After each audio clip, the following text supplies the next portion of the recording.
You really think you can do 4 times the resolution? Like, what? it's delusional to think that that is the next thing. So I very much am not a believer in the 8K thing. I think it's just pure unbridled marketing garbage. But speaking of marketing garbage, do you think the PS5? Yeah, speaking of, wait. That's funny because you know what it says on the box? So it does have the 4K 120. Of course, if you have a 120 hertz display, you can. But the base PS5 can do that as well. It says this a disc-free console. It feels like they helped you out with that, right? Yeah. Like, no, this one is disc-free. No problems. It's disc-free. It's like saying something's gluten-free. They're like, you're welcome. Yeah. That's not a feature. It's not like, oh, it's low calorie. It's a low calorie PlayStation 5. It doesn't have as many disk drives.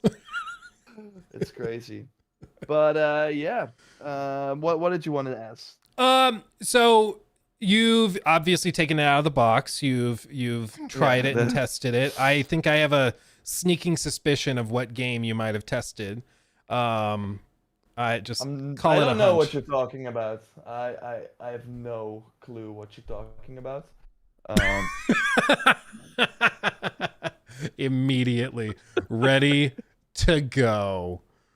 Oh man. It looks insane. Look at this. Oh my god. It definitely looks like Horizon. I'll give you that. Should I boot it up on my PC just so we can compare the PC version and the Pro version? To be fair though, the YouTube compression it doesn't do it justice. It looks really, really insane. And you know what they did? Like on this bridge, normally there are no people in the base, like in the regular version. But with the remaster, they added like a lot of NPCs. So the world of Horizon feels even more alive. It's amazing. Well, there you go. There you go. Now you can look into their soulless eyes in the city or on the bridge. Yeah. That's so funny. So, we're joking. We're memeing, obviously. Okay, we're all joking. My stance on this, we went through it earlier on stream, is I think if you have never bought a PS5, PS5 Pro is probably where you should go, save up a little extra money.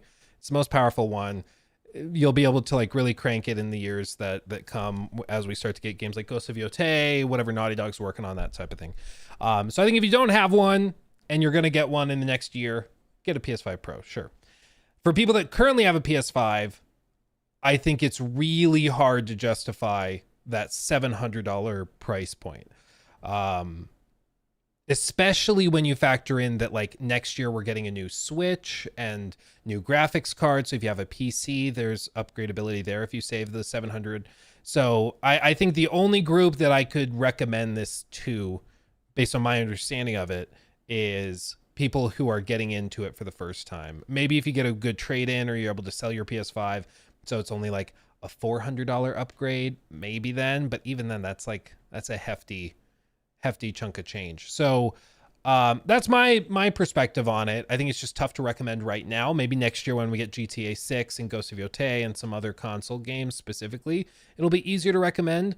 But right now it feels like if you bought it today, you're only really going to be able to use it for games that have already come out that you've probably already played. And that to me is just not super compelling. But what's your take on it? Where are you at? Yeah, no, You're totally right about that. That it feels more like you're future proofing. I would argue that it's more for people that already own a PS5 and can kind of look at the first 4 years of the console and how much they played on it.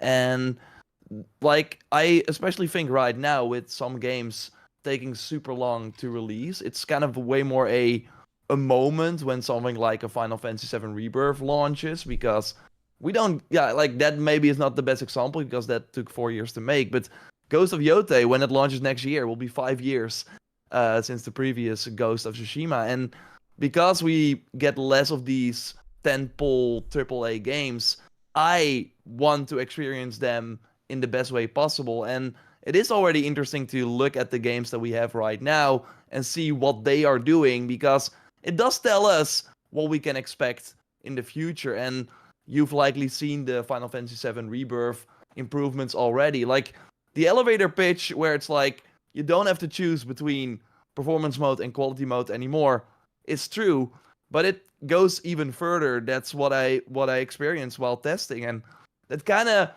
blew me away in a sense, because some games look even better than the quality mode on the base PS5 while running on 60 FPS.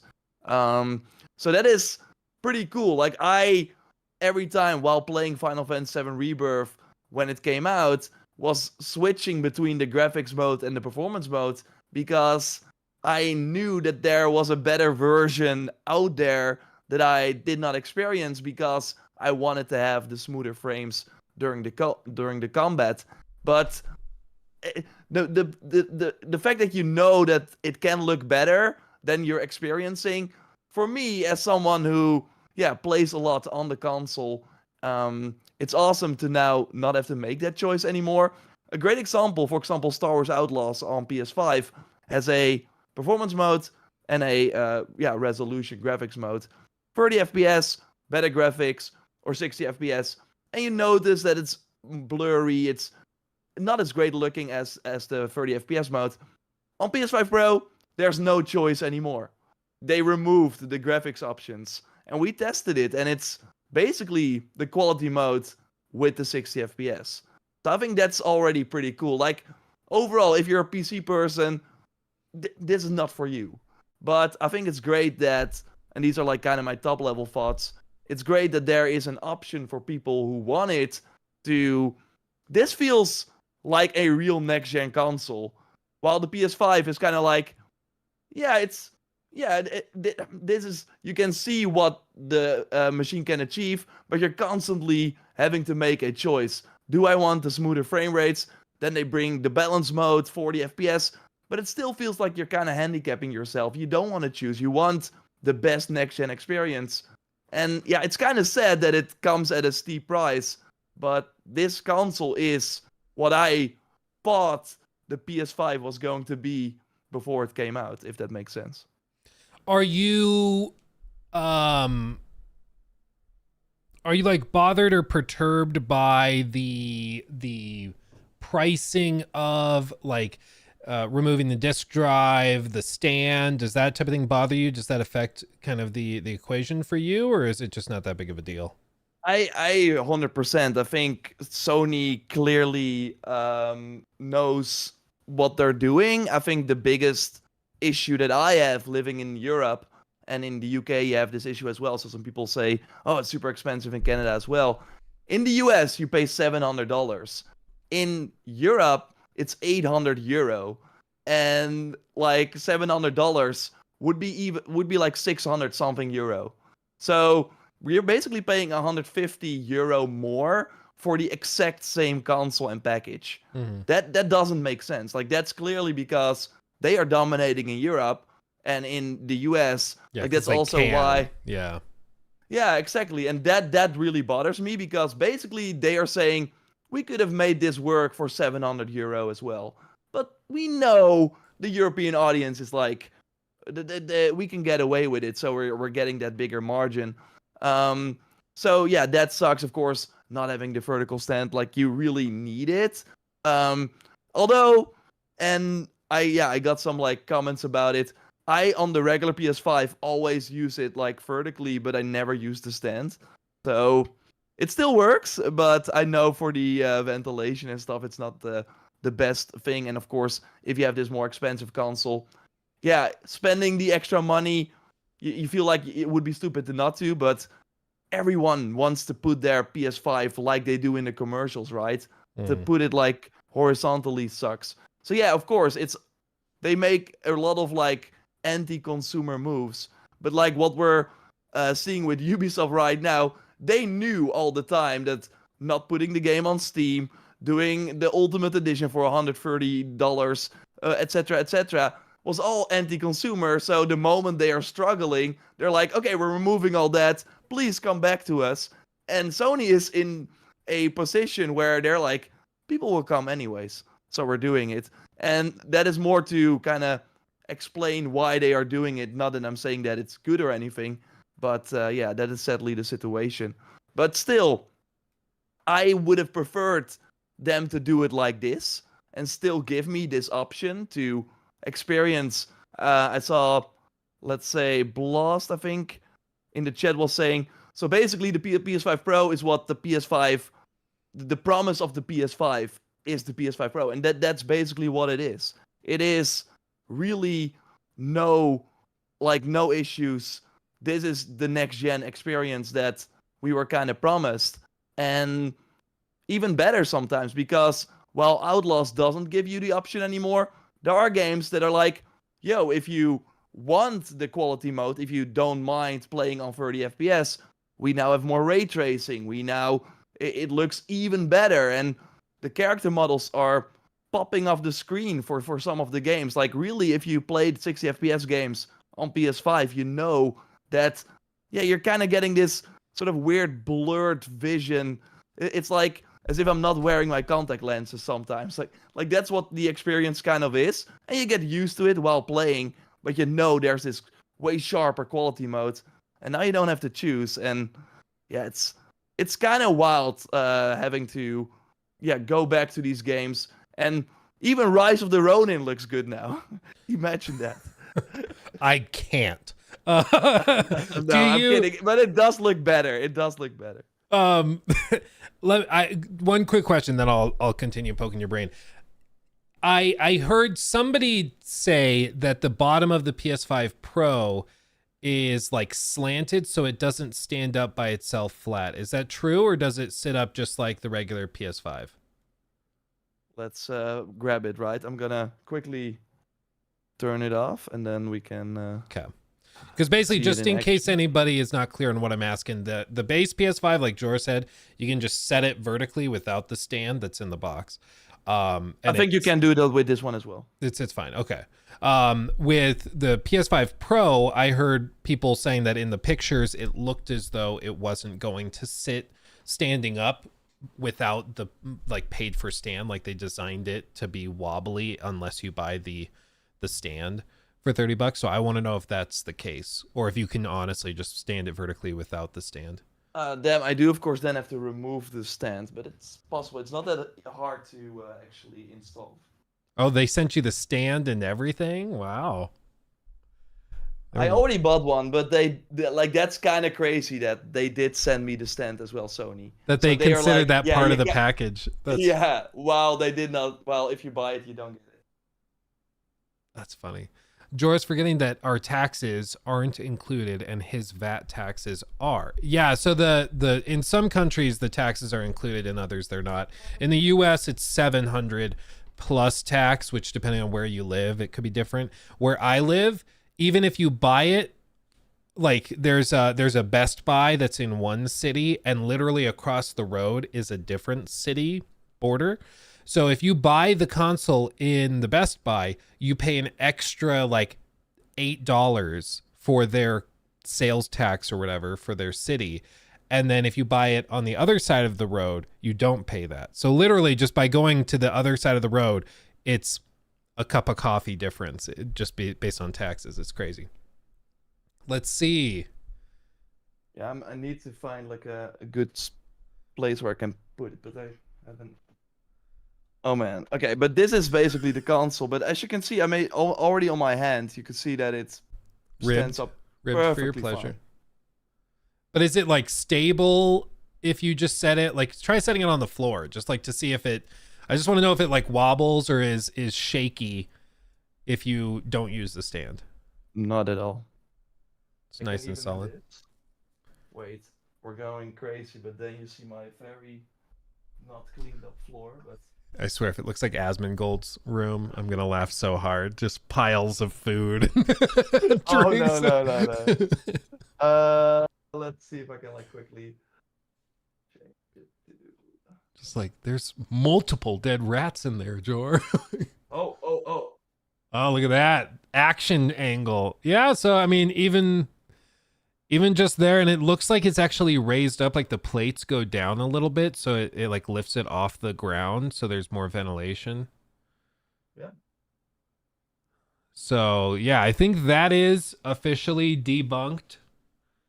I think it can be used vertically without the stand just fine based on that.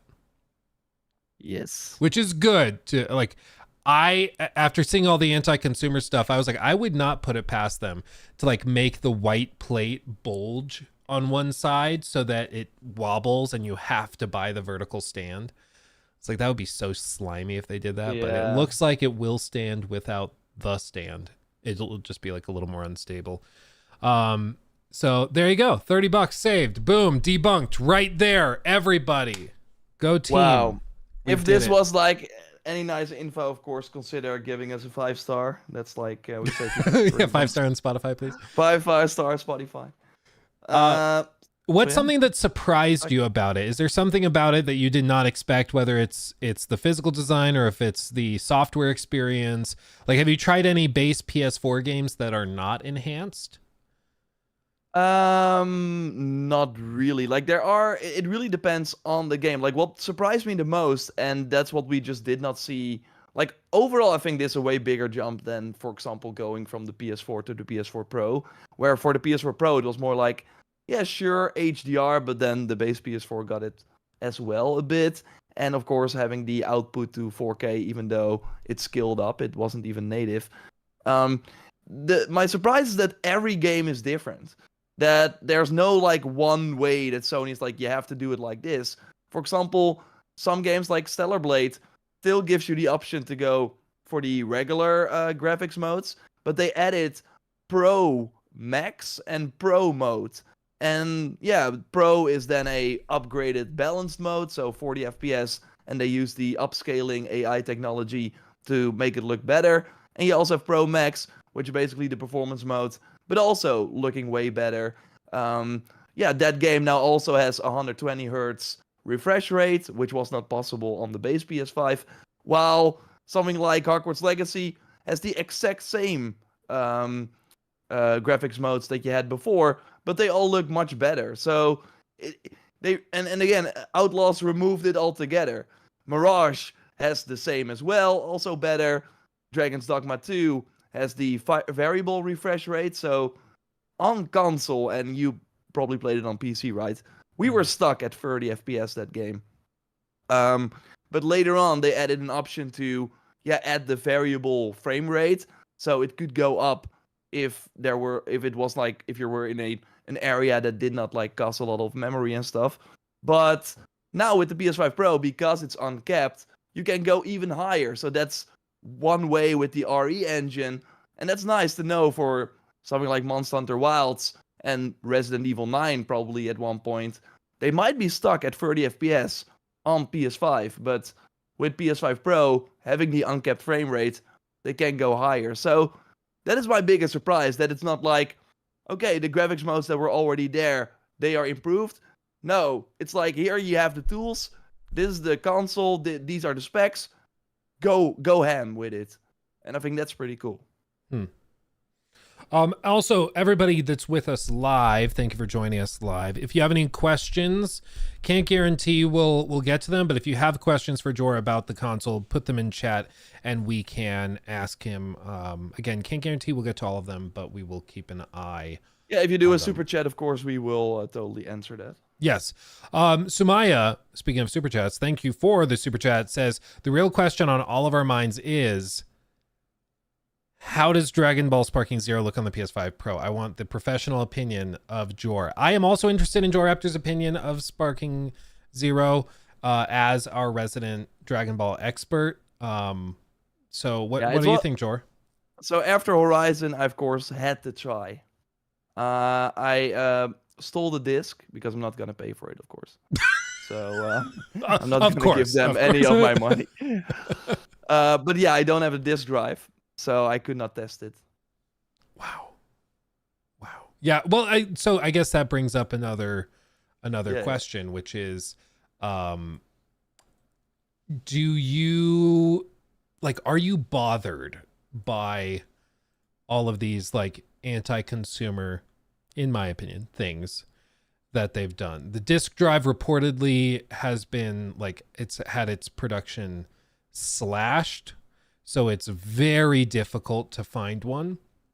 Yeah, that's There's crazy. reports of, I mean, of course, just like the pricing, where it's very clear in certain areas they are increasing the price, as we said earlier, simply because they can. As far as I'm aware, there's not a good explanation for why. There might be, some things where maybe it's because they've, the VAT tax.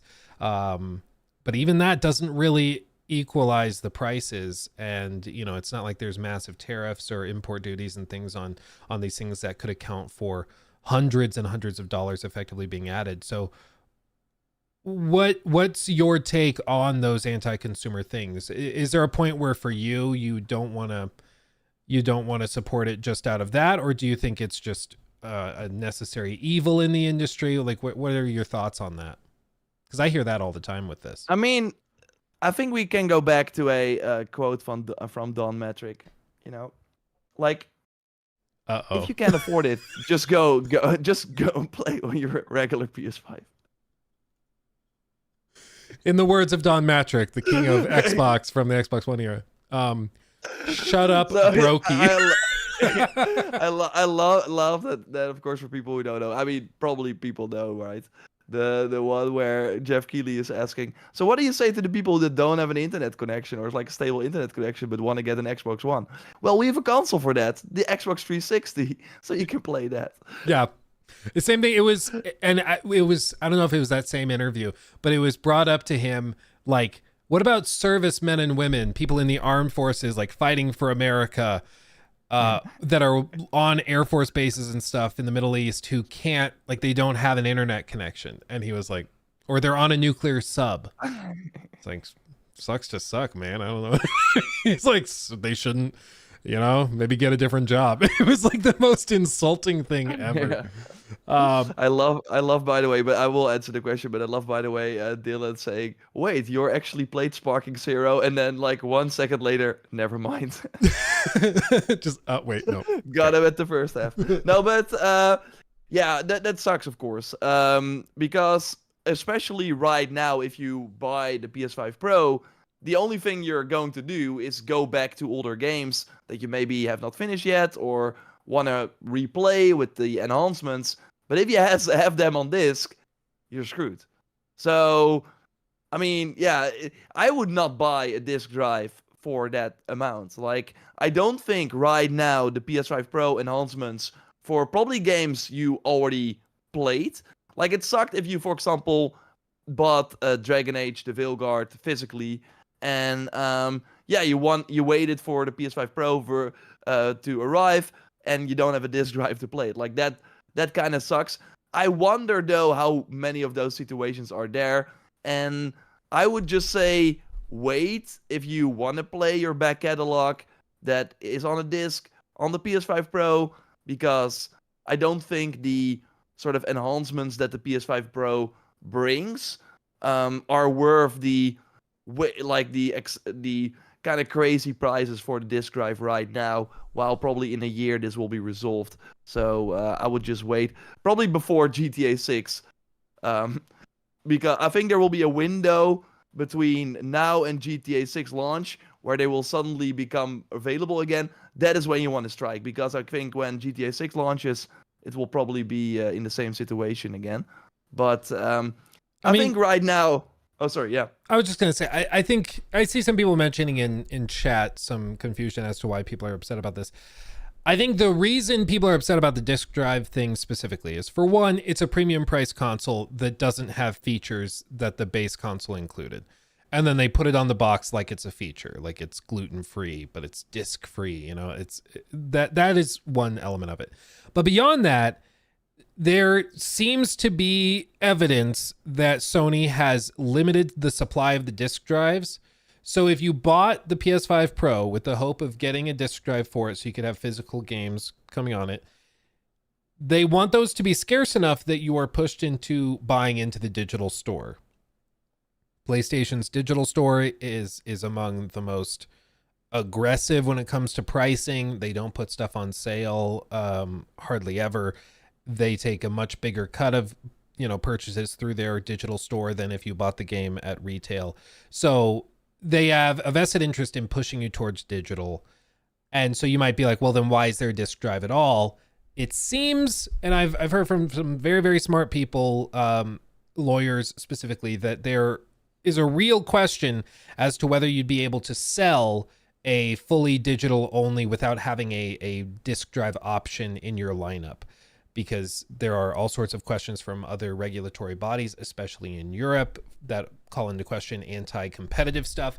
You remember Europe and the EU specifically, they're the ones that forced like Apple and Google to open up their app stores because it was anti-competitive, having it so you buy a device and you can only get software for it through one source. So they kind of have to have a disk drive option, but who's to say that they messed up and didn't produce enough disk drives to force you into buying into their digital store? Yeah, of course you could think that. I'm not sure if, I mean, the Xbox Series X now has a diskless version and Series S as well, and there is no disk drive for those. But maybe because it's a new SKU, that's the reason. That I think because they still have the disk drive SKU that is readily available. That's not like the replacement hardware. They can make that argument and make that defense.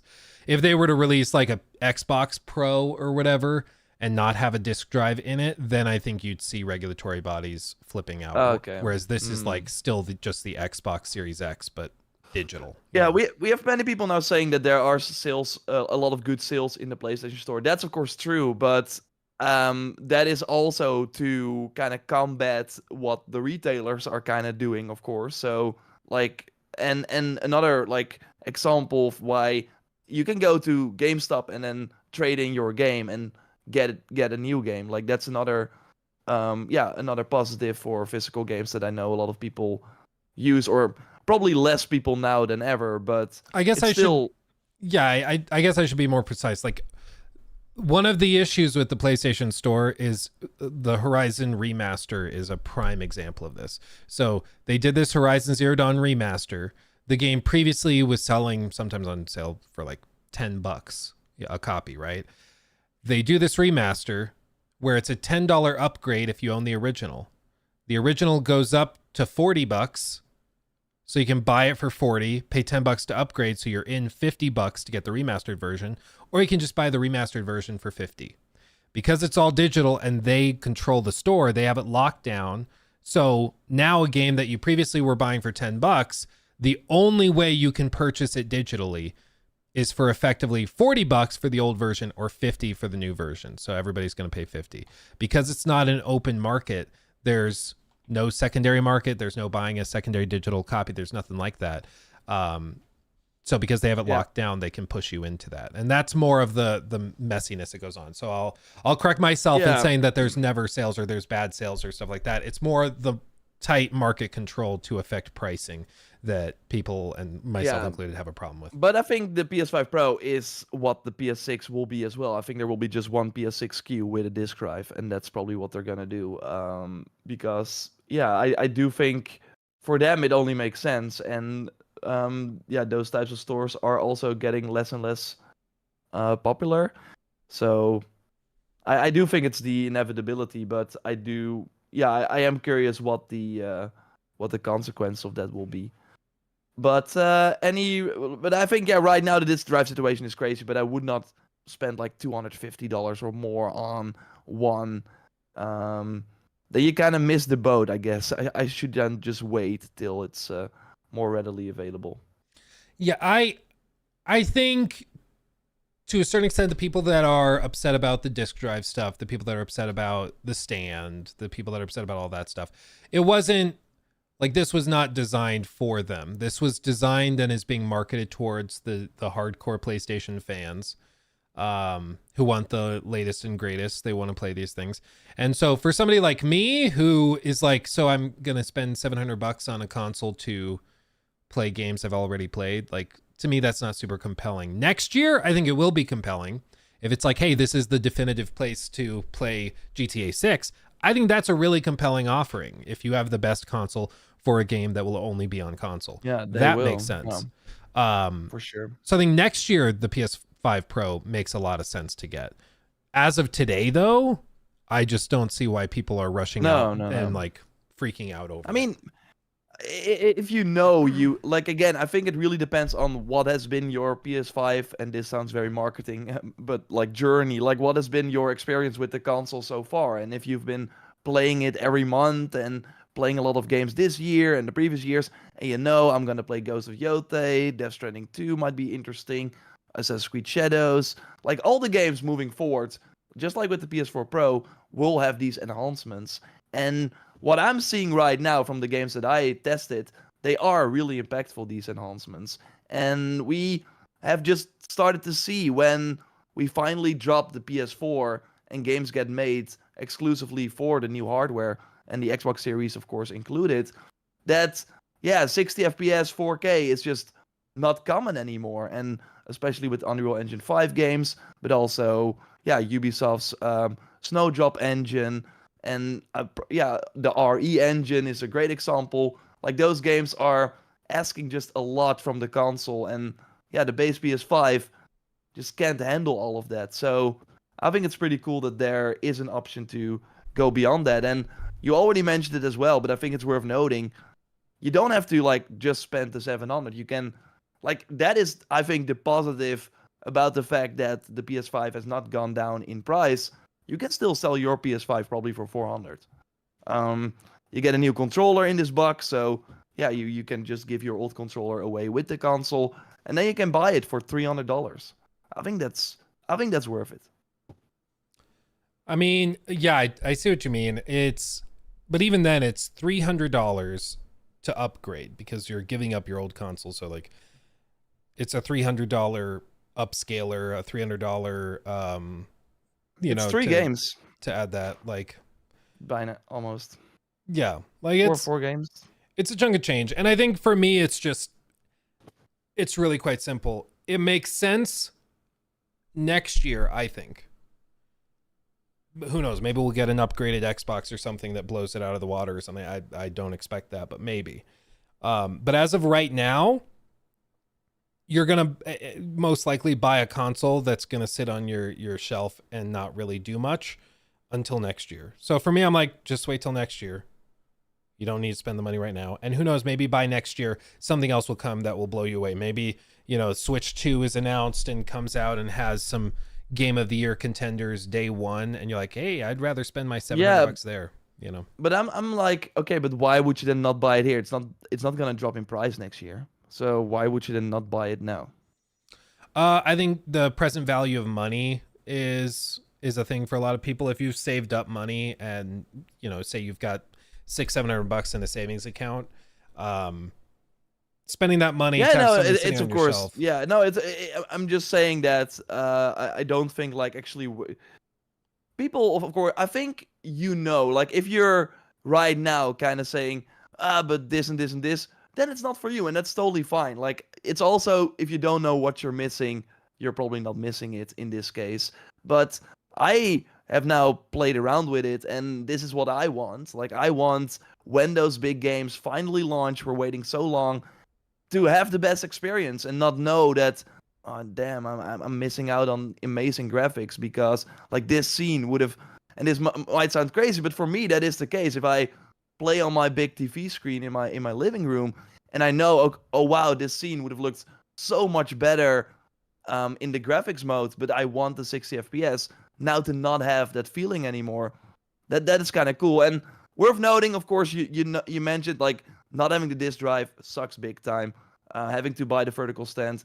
There is a 2 TB hard drive in this, or SSD, and that is huge. Like I've had many, like every time a new game comes out, I do have like I put an extra SSD in. So even I already had like 2 TB on my regular PS5, but now to have an internal 2 TB SSD, like for many people who did not get the internal one or the extra one, I think that's pretty cool because the games are only going up in size, and not having to delete all your games each time a new one releases is another perk. It's like first world problems, and that is what this machine is. It's like it doesn't solve anything.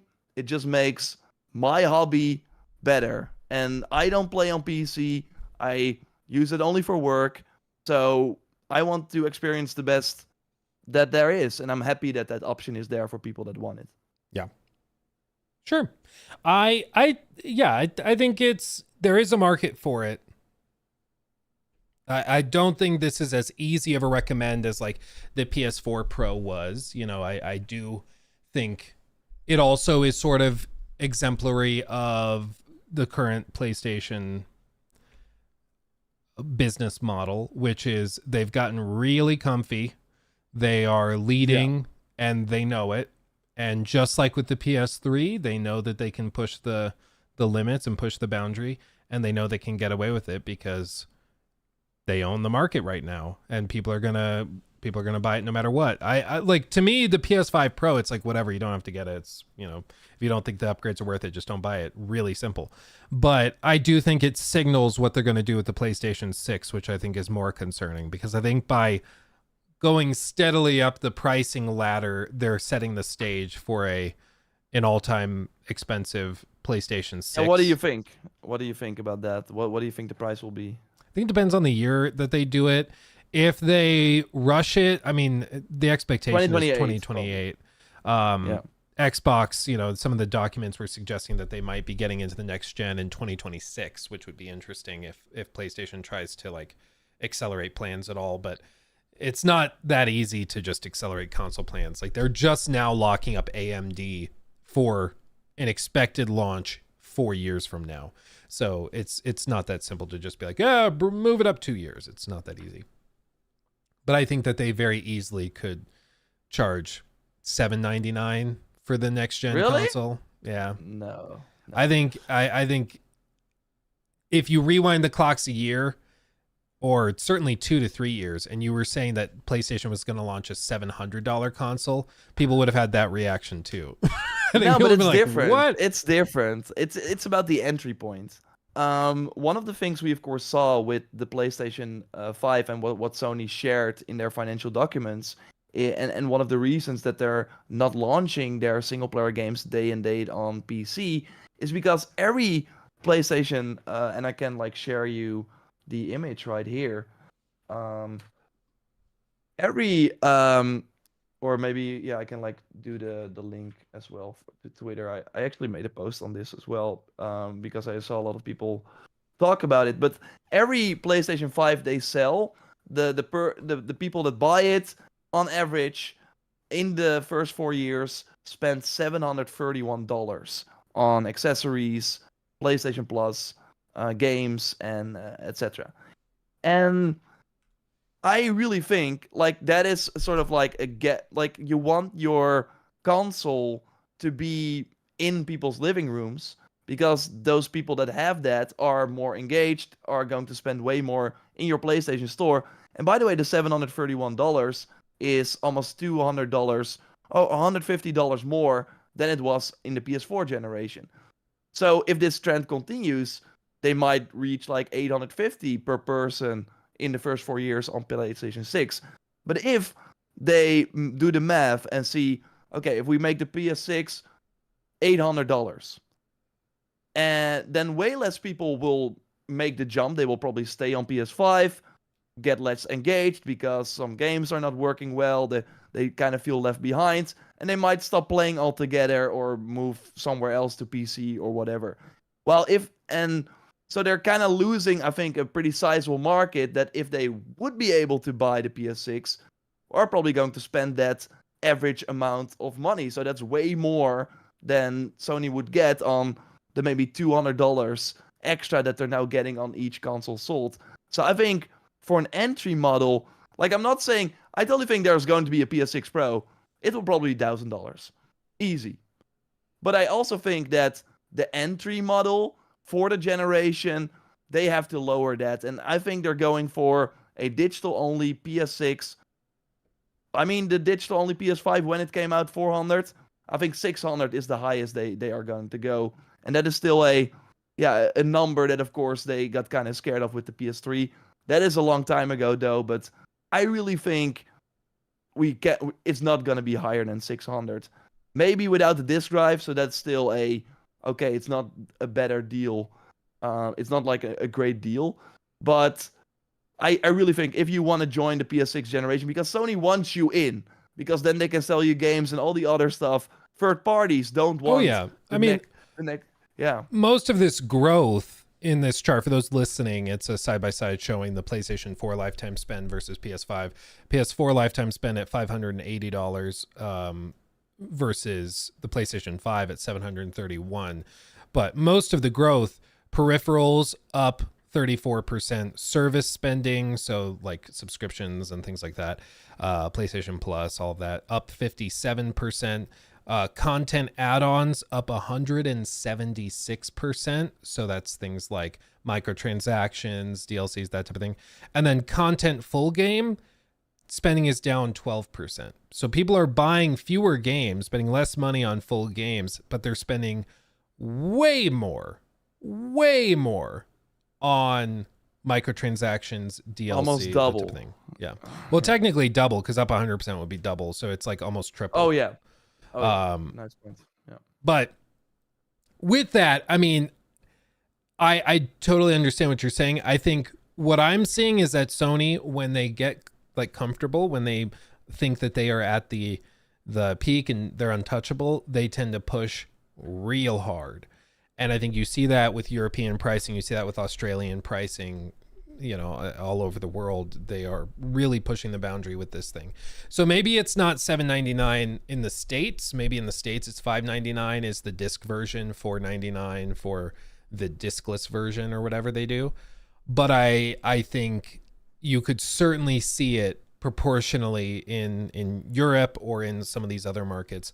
You could start to get into the realm of significant price increases because they can, and they don't. It doesn't look like Xbox is really even going to be trying to compete with them. So if you want to play on console, like, PlayStation's going to be the place to do it, and Xbox has kind of ceded that ground.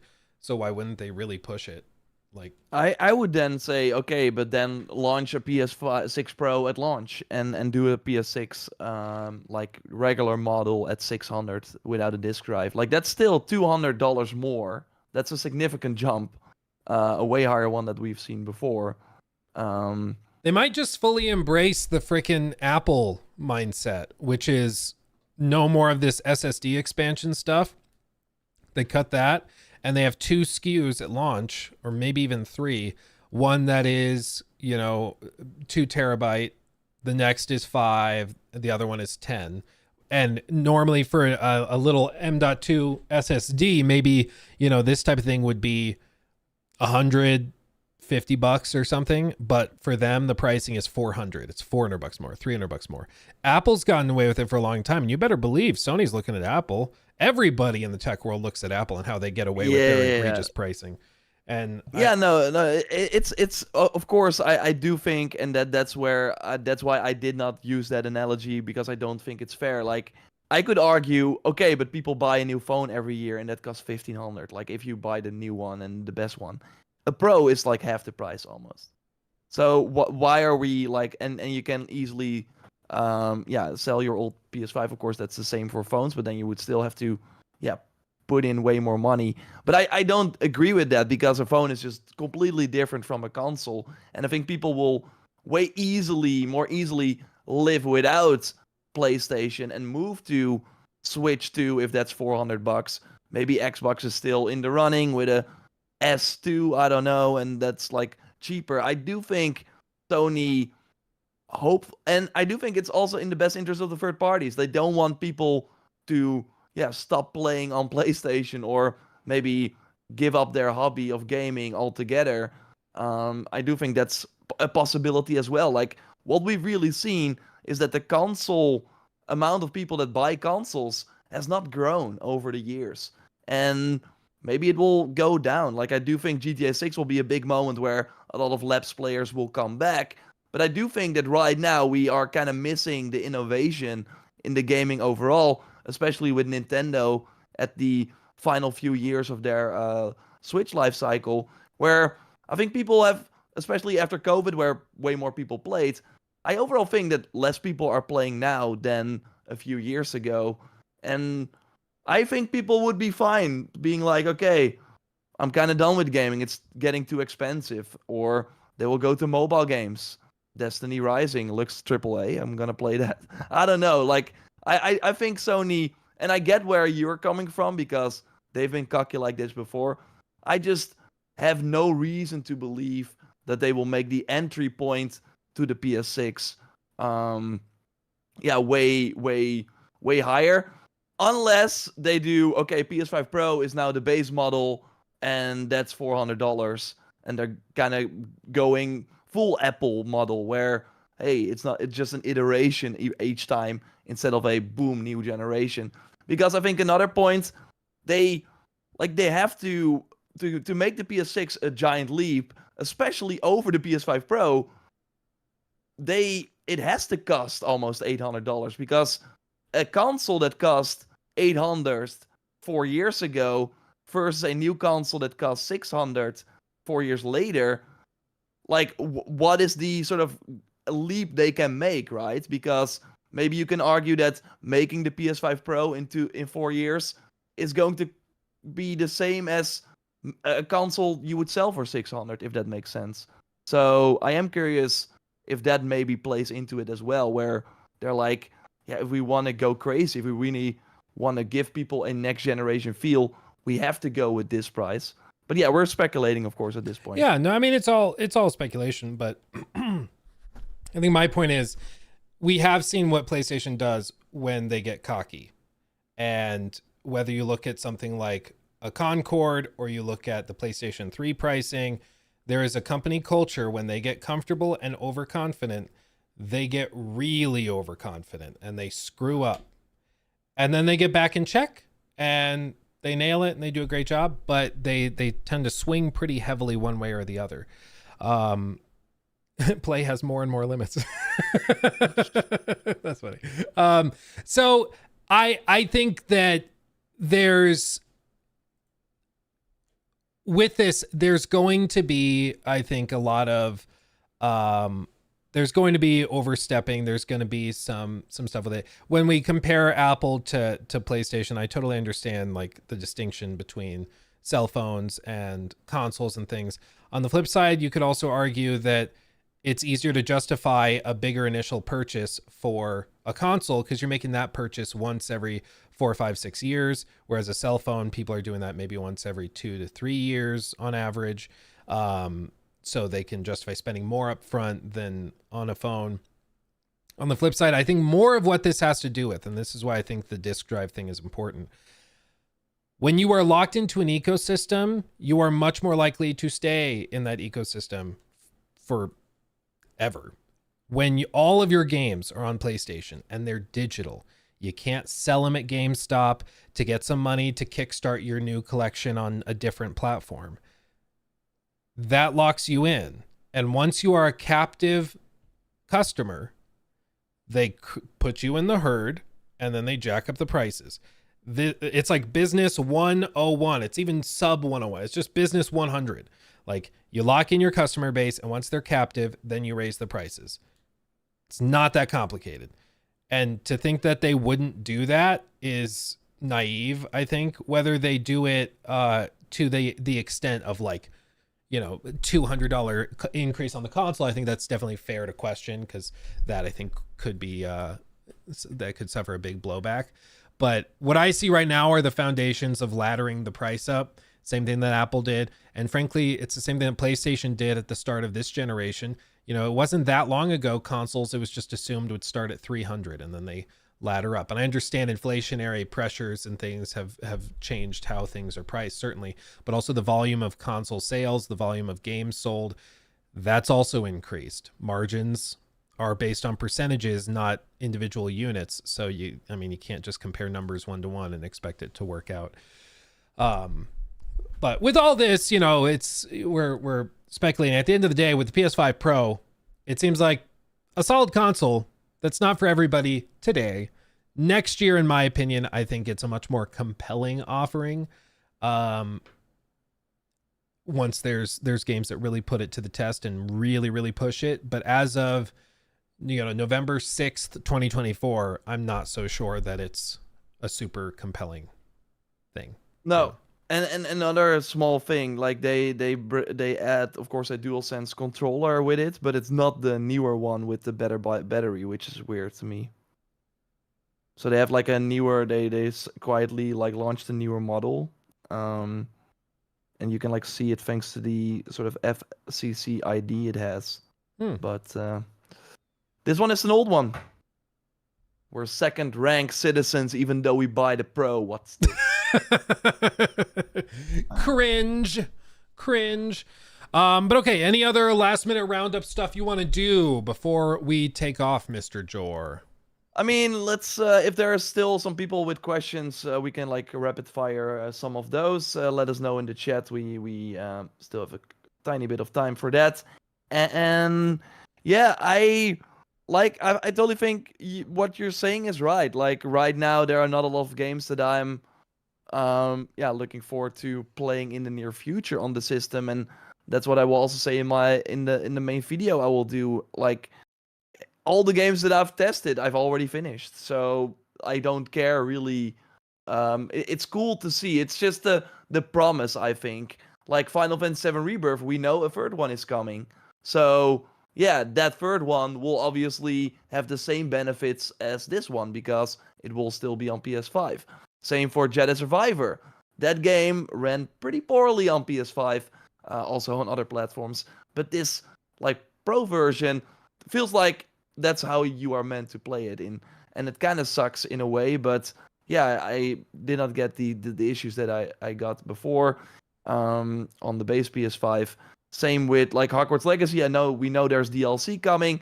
The PS5 Pro version looks significantly better. So there are tiny things that just like make me excited as someone who wants to play the best possible experience for the future. But as Luke is saying as well, there's no need to run out and buy this. I would just look at yourself. Hey, what have you been playing? And kind of then see if it's worth the $300, $400 price tag if you're, of course, going to sell your old platform. Yeah, I think that's very well put. Yeah. Quick, thank you, Clark, for the super chat. Homesick from work today, finally caught a stream. Just wanted to say thanks for the content, and I appreciate you both. Thank you, my friend. Feel better. Thanks. Feel better. Samaya says, I'm close to finishing Metaphor. It's really good, but for me, it doesn't reach the height of Persona 5. Persona 5 having dungeons and personal unconscious is such a cool concept that's unmatched. I've not finished Metaphor. I've gotten, sidetracked with Dragon Age and all those. But what I will say is right now, I'm loving it. I think I like the setting of Persona 5 more. I like the setting and the characters a bit more. But mechanically, I prefer Metaphor. I think that they did a lot of like little bitty improvements to the growing pains that kind of got tedious with Persona as the game went on. But yeah. But that kind of speaks like it's crazy, right? Then a Dragon Ball Z game comes out, and not even a week later, we get another, or was it like around the same time? And what is the person that has been hyping Dragon Ball Z for the longest time playing? Not Dragon Ball Z. Well, Metaphor. This next super chat is also telling. Samaya also super chatted and said, here's my game of the year ranking. Yakuza Infinite Wealth, number 1. Second place, Metaphor. Third place, Dragon Ball. 4, SOTE DLC. What would that be? SOTE. I can't. My brain's broken. Somebody will tell me in chat. Shadow of the Erdtree. Yeah, that's very good. And then number 5, Wukong. Didn't play Final Bum Fantasy. Not my thing. If we're counting DLC, yeah, it's definitely up there. For me, I think it's just Metaphor at the top so far. I mean, it's so good. I'm not comfortable giving DLC expansions game of the year just because they're expansions, they're not full games. So doesn't make sense to me. My number 1, of course, but maybe it will change next week. Yep. No, Horizon Zero Dawn Remaster. How dare you? How dare you? And next week, Lego Horizon. Can't wait for the co-op stream. It's gonna be. Yeah, good. I think that'll be really fun. I think that'll be silly and lighthearted. Okay. Oh, one thing we almost forgot to do before we wrap up. We made a bet last stream. Oh my god. Not really a bet, but we talked about this. We made predictions on peak player counts for Dragon Ball, for Dragon Age Veilguard. And I thought we were talking about Dragon Ball. That explains it. yeah. Jor predicted 42,000 peak concurrence on Steam. I predicted 52,000. All-time peak was 3 days ago, and it landed at a peak of 89,418. Congrats. So I was right. I was closer. Let's talk more about this game next week. I think it's gonna be an interesting discussion. Yeah, I got to get further into it, but yeah, I do have same. strong thoughts at this point. Yeah, whether this congrats. is What did you get? What did we? Okay, I don't think we did anything. I don't think we decided what we'd win based on who wins, but one of these days, like if I win a bet, I'm gonna force you to play Dragon Ball, and then if you win, you can force me to play Horizon for 6 hours or something, and we do it. So anyway, as for whether it's considered a financial success, I think it's going to be an Alan Wake 2 situation. I think it's got a long tail. I don't think it's broken even yet, but it is literally the most successful PC game, single player PC game that EA has ever published, as far as I'm aware. It beat out Jedi Survivor, which was profitable. Yeah, that's pretty big. Pretty big. So I know people are like, but it didn't do as well as Black Myth Wukong. And it's like, yeah, because basically the entire country of China bought it. So yeah, you can point to the exceptional thing. That doesn't mean that it's a failure. Those are two different things. Alan Wake 2 still has not turned a profit, but is still considered a success because it will turn a profit after, another 6 months or so. So this Dragon Ball had more, so I think it's a failure. Yeah, Dragon Ball popped off. Yeah, those fans are diehard. Dragon Ball, I'm sure, was also cheaper to make, but it's I don't think the game is particularly great in my opinion, but we can talk about that more next week as we get deeper into it. Yeah. So spoiler. Anyway. I saw someone real quick ask if Outlaws has enhancements. Yes, it does, but it has a interesting thing. We talked about it, but we'll mention it on the channel as well. Joe Raptor, of course. So check it out tomorrow. We will drop the Pro video. The deets. So, yeah, we got that. And then on the 21st, they're doing a big overhaul to Star Wars Outlaws as it launches on Steam. That is expected to be pretty transformational. At least that's what they're saying. So we'll see if that actually is. I think we can carry the weapon on the speeder or on our waist. That's my prediction. So? They also say they're changing enemy behaviors, reactions. The AI is getting overhauled. Like if they do what they're saying they're doing, it could actually be way better. So you better believe we're going to test it because. Yeah, I hope they give her like a jetpack or something. That would be cool. That would be cool. Yeah. And then like maybe they add like robot dinosaurs, and then they also add like maybe like a West that's forbidden, and then like they go in there. And I think they could do a lot with that. Whoa. Don't let Herman hear this. He is gonna greenlight so many new games. He's like, brilliant. That's our Star Wars. We found it. Okay, everybody. Thanks for watching. Thanks for hanging out with us. Thank you. Much love. We'll be back next week. Remember to rate us on Spotify. Oh, yeah, do that. We have 330 now. 4.9 stars. That's good. Love That's it. Great. Much love, everybody. We'll see you next time. Bye-bye. Goodbye.